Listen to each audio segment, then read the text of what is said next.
In 2016, the Paris Agreement Act marked a turning point in the battle against climate change. World leaders from across the globe united for the first time in history to legally ratify action against pollution through the United Nations.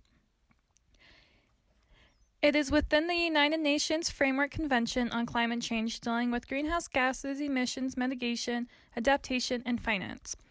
In 2015, about 193 countries got together with a goal to try to keep the average warming of the Earth's warmth below 2 degrees Celsius. Greenhouse gases is a gas in the atmosphere that absorbs and emits radiation within the thermal infrared range. This process is the fundamental cause of the greenhouse effect. It makes the Earth's atmosphere and oceans have more energy, which changes the climate. Greenhouse gases stop heat from escaping the atmosphere. This effect has kept our planet warm for millions of years, but because of this, it has now turned negatively. The primary greenhouse gases in Earth's atmosphere are water vapor, carbon dioxide, methane, nitrous oxide, and ozone. The biggest man-made greenhouse effect is the burning of fossil fuels. Fossil fuels contain carbon, and when they are burnt, it combines with oxygen in the atmosphere to form carbon dioxide, which are mainly used for oil, gas, and coal. The biggest country that burns the most fossil fuels is China, and US being second. During the 2 years before Trump left the Paris Agreement, greenhouse gas emissions were reduced by 16%, with our goal being 28% by 2025. President Trump withdrew from the Paris Agreement Treaty on June 1, 2017.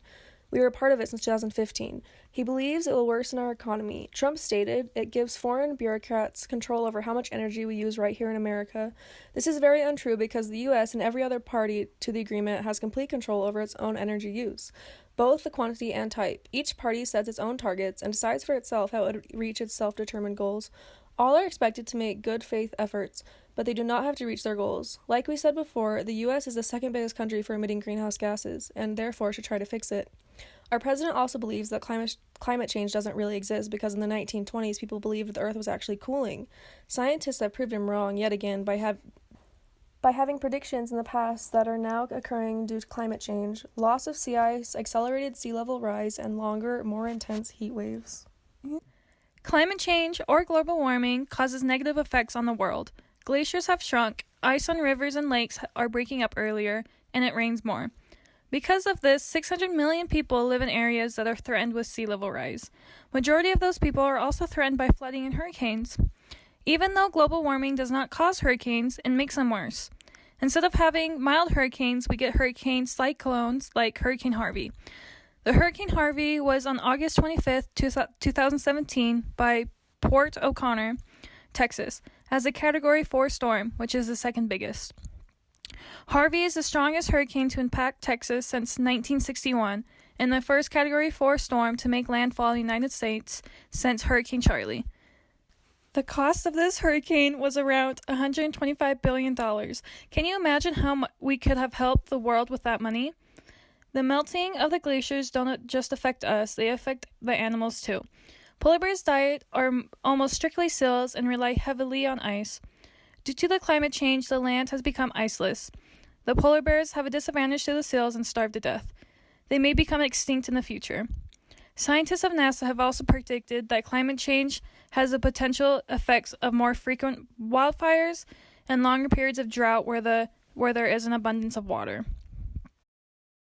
There are 4 main reasons why people think the agreement is harmful. 1. It's bad for the economy. This is wrong because the agreement is not binding. If it starts hurting the economy, we can drop out of the accord. We have a goal and it does not have to be met. The agreement is for the countries who signed to try their hardest and help reduce pollution because even a little bit helps. We also are close to meeting our goal before Trump backed out, even with our economy rising.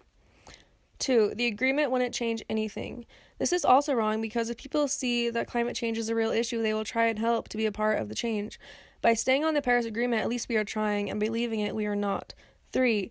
The third world countries will be affected negatively because they have emitted barely any greenhouse gases and now cannot grow their economy with fossil fuels like the rest of the world did to get rich.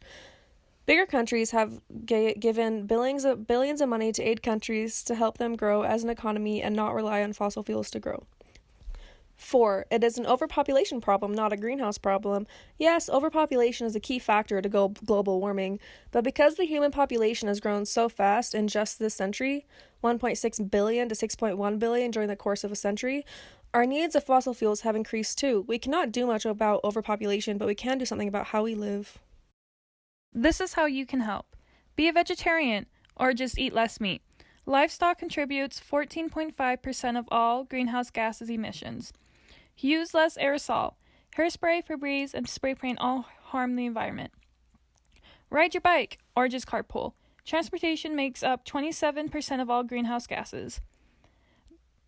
Don't leave your lights and heater on when you're not home. Electricity is the main cause of greenhouse gas emissions.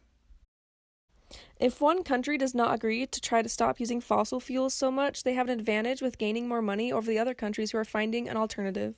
So unless we all agree that climate change is a thing and is caused by greenhouse gases, then we all lose.